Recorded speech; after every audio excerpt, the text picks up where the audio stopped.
चौधरी इलियास की भतीजी हूँ और चौधरी सईद की बेटी चौधरी अब्दुर्रहमान बंदेशा की सिस्टर हूँ। सिद्रा सईद बंदेशा। सियासत में शौक़ तो नहीं था मुझे। इंशाल्लाह काफ़ी पिछले भी इलेक्शन में ऐसे हुए काफ़ी सीटें जो बड़े टफ कैंडिडेट है वो भी हरे हुए हैं। 106 है वो मेरे साथ है, मेरी आवाम मेरे साथ है और मेरा साथ ज़रूर देगी। मेरा मुकाबला निसार जट से। रहमान की वफ़ात के बाद एक बाप की कमी महसूस हो रही है, एक भाई की कमी महसूस हो रही है। सबसे ज़्यादा मसाइल तो एन 106 के वो है तलीम। 106 में काफ़ी गाँव जहाँ पे गैस भी मौजूद नहीं है, सड़कों का कोई हाल नहीं है। 20 साल से यहाँ पे कोई ऐसा काम नहीं हुआ जो नज़र आ रहा है। सबसे पहला स्टेप यही होगा कि मैं ये जो जवान लड़के लड़कियाँ जो जवान लड़के अब घूम रहे हैं, नशे की लत में लगे हुए हैं, मैं चाहूँगी सबसे पहले मैं इनके लिए कुछ। पाकिस्तान को पता है मेरी दुश्मनी काफ़ी है, मेरे दादा कत्ल हुए हैं, मेरे वालिद कत्ल हुए हैं, उसके बाद अब्दुर्रहमान को भी कत्ल किया गया। तो अब मुझे भी सिक्योरिटी थ्रेट है। हाथ में गन है, बल्कि तस्वीरें देख सकते हैं, मेरे हाथ में कोई गन नहीं है। डरने वाली और पीछे हटने वाली राना सनाउल्लाह वो भी मेहनत कर रहा है, वो भी अपने अवार्ड ले लेता है। अल्लाह का शुक्र है सियासी अखराजात पूरे हो रहे हैं, अल्लाह ताला पूरे कर रहे हैं। तक मेरे पे 4 हमले हो चुके हैं, जिनकी 3 की तो मैंने सिर्फ 15 पे कॉल ही की थी। इस दफ़ा मैंने पर्चा जो FIR है वो निसार जट पे कटवाई। औरत जब खड़ी होती है तो फिर उसको पीछे करना भी बड़ा मुश्किल काम है, और औरत जब किसी एक दिल में कुछ ठान ले तो फिर वो मर्दों से भी काफ़ी आगे चली जाती है।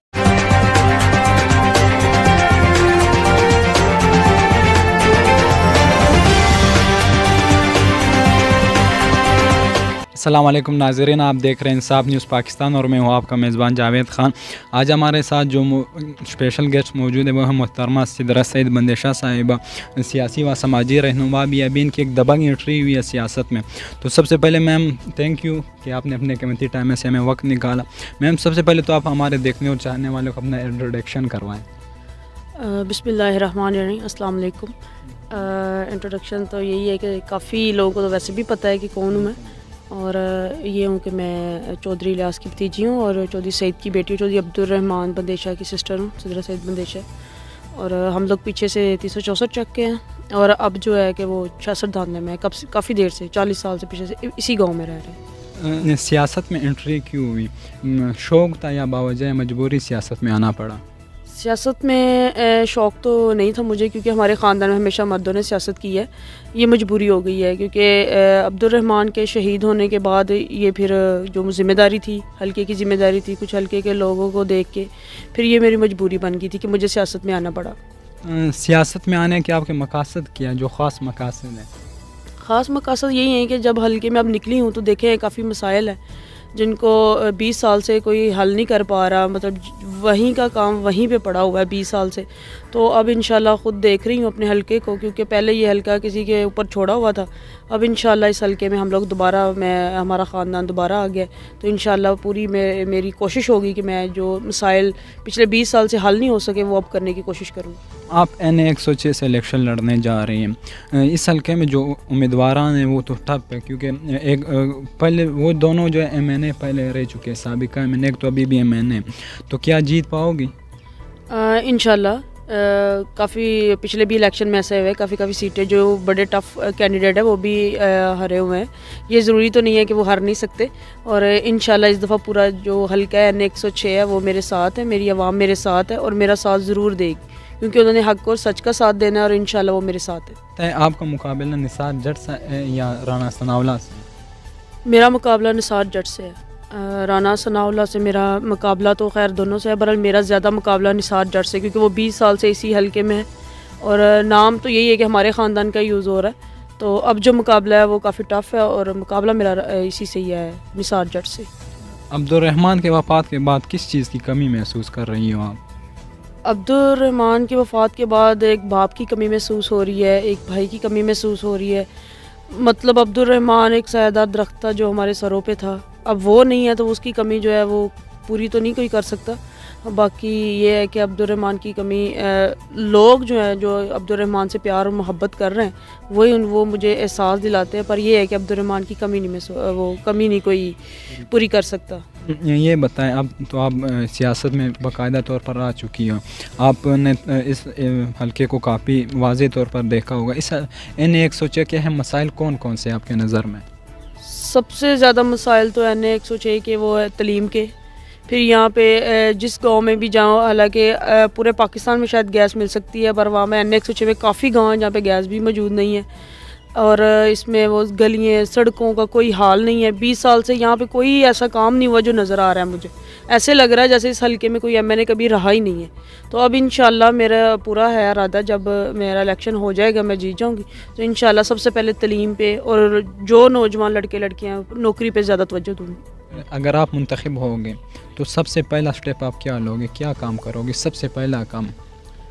इंशाल्लाह जब जीत जाऊँगी तो सबसे पहला स्टेप यही होगा कि मैं ये जो जवान लड़के लड़कियां, जो जवान लड़के अब घूम रहे हैं, नशे की लत में लगे हुए हैं, मैं चाहूँगी सबसे पहले मैं इनके लिए कुछ करूँ।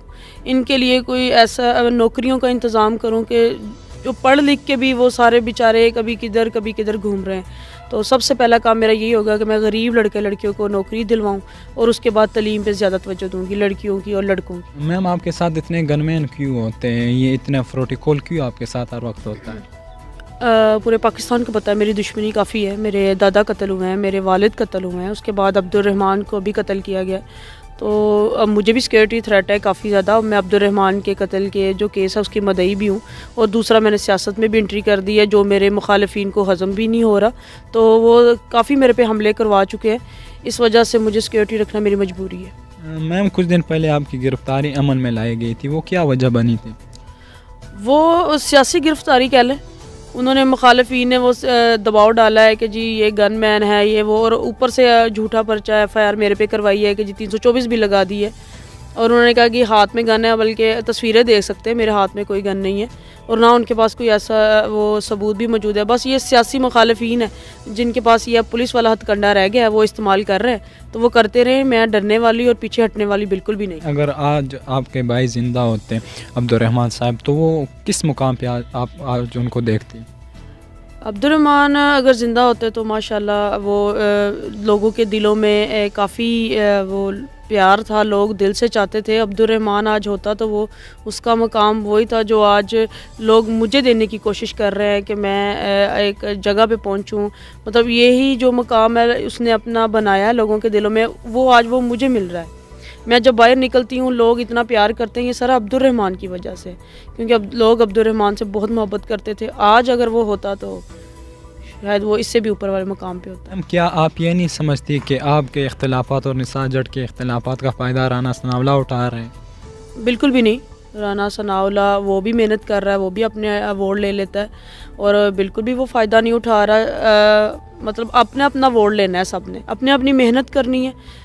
अब सब कर रहेंगे, फिर देखेंगे वोट किसको क्या मिलता है। सवाल आपसे हर बार यही होता होगा कि आपके सियासी अखराजात कहाँ से पूरे होते हैं, तो हम भी ये सवाल पूछना चाहते हैं कि सियासी अखराजात कहाँ से पूरे होते हैं? ये गाड़ियाँ, ये प्रोटोकॉल, ये कहाँ से पूरे होते हैं सियासी अखराजात? सियासी अखराजात अल्लाह का शुक्र है कि हमारी ज़मीनें भी हैं, फैक्ट्री भी है, और अल्लाह का शुक्र है सियासी अखराजात पूरे हो रहे हैं, अल्लाह ताला पूरे कर रहे हैं। और ये जो प्रोटोकॉल है ये सारा बस लोग प्यार करते हैं और कुछ अब्दुर्रहमान की मोहब्बत में सारा कुछ है। ये बताया, पहले आपने बताया कि मेरे ऊपर काफ़ी हमले हुए हैं, तो कितने हमले हुए अब तक आप पे? अब तक मेरे पे 4 हमले हो चुके हैं, जिनकी 3 की तो मैंने सिर्फ 15 पे कॉल ही की थी। इस दफ़ा मैंने पर्चा जो FIR है वो निसार जट पे कटवाई है, क्योंकि वो हमले वही मेरे पे करवाता है। क्योंकि एक औरत पे हमारे हल्के में तो कोई ऐसा है नहीं जिसके साथ मेरी कोई दुश्मनी है। एक औरत पे कोई हमला कर सकता है, मेरा दुश्मन ही कर सकता है, क्योंकि उसे ही ज़्यादा मसला है मेरे से। क्योंकि मेरे अब जो लोग हैं मेरे से मोहब्बत करते हैं, ये वही हसद है जो पहले अब्दुर्रहमान के लिए था उसके दिल में, अब मेरे लिए है उसके दिल में। तो ये है कि अब उसने हमले पे हमला करवाया तो अब मैंने FIR करवा दी है उस पर। ये बताएं, आप पे हमले होते हैं तो आपको ने कभी हुकूमत से सिक्योरिटी तलब की है? मैंने हुकूमत से अपील भी की है, CPO साहब से भी जाके बोला है कि मुझे सिक्योरिटी फ्राहम की जाए। पर ये है कि बाकायदा तौर पे अब मैं इंशाल्लाह वो करूँगी, हुकूमत से दोबारा अपील करूँगी एप्लीकेशन के थ्रू। तो इंशाल्लाह हुकूमत से मैं अब सिक्योरिटी मांगूंगी अपने लिए। मैम आपको कितना यकीन है कि अगले इलेक्शन आप इस हल्के से कितने वोट ले सकोगी? ये तो वक्त आने पे पता चलेगा कितना वोट ले सकूँगी, बल्कि यकीन अंदाज़ा ये है कि इंशाल्लाह ताला इस हल्के में जितना भी वोट है इंशाल्लाह इस दफ़ा अब्दुर्रहमान के नाम पे पड़ेगा मुझे, और इंशाल्लाह जीत भी होगी वो बंदेशा ख़ानदान की होगी। मैम आपकी बातों से ये ज़ाहिर हो रहा है कि अब्दुर्रहमान को यानी कत्ल किया गया है और इसीलिए आप लोग उनको शहीद भी कहते हो। MNA मुंतखब हो गई तो क्या आप उनका बदला ले सकोगे? मेरा MNA मुंतखब होना ही ये सबसे बड़ा बदला है, क्योंकि जिस सीट के लिए उसने अब्दुर्रहमान को शहीद किया ये भी नहीं देखा कि वो इकलौता वारिस है हमारे ख़ानदान का। तो जब इंशाल्लाह मैं MNA बन जाती हूँ ये सबसे बड़ा उसका बदला है। अब्दुर्रहमान का यही बदला है, क्योंकि अब्दुर्रहमान सीट के अब्दुर्रहमान को कोई लालच नहीं था, पर जिसको ये लालच था डॉक्टर निसार को, और अगर इंशाल्लाह मैं मैंने हो जाती हूँ तो ये सबसे बड़ी जीत होगी अब्दुर्रहमान की, और ये अब्दुर्रहमान का बदला भी हो जाएगा। मैम इस टाइम आप पूरे पाकिस्तान में वायरल हो चुकी है सोशल मीडिया पे, जो आपको लोग देख रहे हैं, तो ये बताएं बतौर एक खातून हो के बाकी ख़वातीन को क्या मैसेज दोगे? हाँ, ये है कि लोग काफ़ी प्यार करते हैं, सोशल मीडिया पे भी काफ़ी प्यार करते हैं। मैं ख़ुद शुक्रगुज़ार हूँ पूरे पाकिस्तान का कि वो उन्होंने मेरे दुख में मेरे साथ शरीक हैं, और मेरे साथ वो शाना बशाना खड़े हैं। और इस जो ये जुल्म हुआ है, ये पूरे पाकिस्तान को पता है, हमारे साथ सबसे काफ़ी ज़्यादती हुई है, जुल्म हुआ है, उसमें इस दौर में साथ खड़े होना बड़ी बात है। और जितनी भी ख़वातीन हैं, जो मैं समझती हूँ, मैं इनको यही पैगाम दूंगी, जो ये समझती हैं कि हम कमज़ोर हैं, हम कर नहीं सकते कुछ, पर ऐसा नहीं है। एक औरत जब खड़ी होती है तो फिर उसको पीछे करना भी बड़ा मुश्किल काम है, और औरत जब किसी एक दिल में कुछ ठान ले तो फिर वो मर्दों से भी काफ़ी आगे चली जाती है।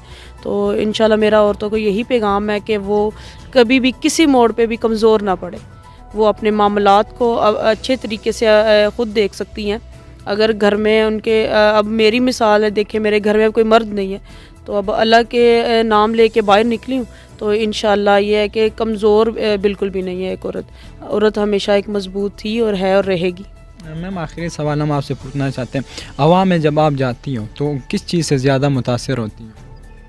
अवाम में जाती हूँ, अवाम का प्यार दे के काफ़ी मुतासर होती हूँ, क्योंकि अवाम जो है वो अपने वो जो जिनको वो मुंतखब करना चाहती हैं, वो उनको अपने दरमियान देखना चाहती हैं। तो जब मैं जाती हूँ हल्के में, तो वो जब मैं उनको देखती हूँ कि वो पहले से ही इंतज़ार कर रहे होते हैं कि उनके वो देखने के लिए, तो बड़ा मुतासर होती हूँ कि वो इतने काफ़ी, चाहे सर्दी है, बूढ़े खड़े होते हैं, बच्चे खड़े होते हैं, तो इन औरतें काफ़ी होती हैं देखने के लिए। तो ये चीज़ें देख के काफ़ी मुतासर होती हूँ कि लोग इतना प्यार करते हैं, और वो भी उनको प्यार करते हैं जो हमारे ख़ानदान से दुनिया में चले गए। तो वो इस बात से भी काफ़ी मुतासर होती हूँ कि लोग आज भी उन कब्रों को प्यार कर रहे हैं जो मेरे वालिद की है, भाई की है। मैम थैंक यू कि आपने अपने कीमती टाइम में से हमें वक्त निकाला, और हमारी दुआ है कि आप अपने सियासी मकसद में कामयाब हो जाओ ताकि आवाम की खिदमत कर सको। शुक्रिया।